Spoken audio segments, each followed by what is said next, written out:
Neyyattinkara additional sessions judge Rajeev Jayaraj കോടതി മുറിയിൽ നിൽപ്പുശിക്ഷ നൽകിയ വനിതാ ഡഫേദാർ കുഴഞ്ഞു വീണ സംഭവത്തിൽ വ്യാപക പ്രതിഷേധം.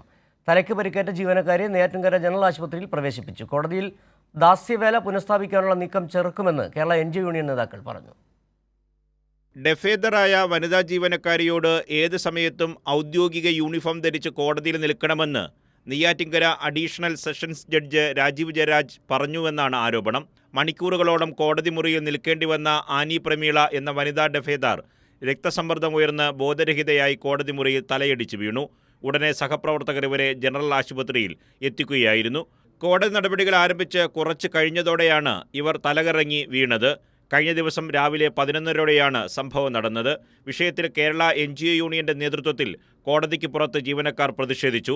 കുറ്റക്കാർക്കെതിരെ മാതൃകാപരമായ നടപടി സ്വീകരിക്കണമെന്നും അല്ലാത്തപക്ഷം ശക്തമായ പ്രക്ഷോഭത്തിന് സംഘടന നേതൃത്വം നൽകുമെന്നും Kerala NGO union general secretary MV Sasidharan പ്രസ്താവനയിൽ പറഞ്ഞു. കൈരളി ന്യൂസ്, തിരുവനന്തപുരം.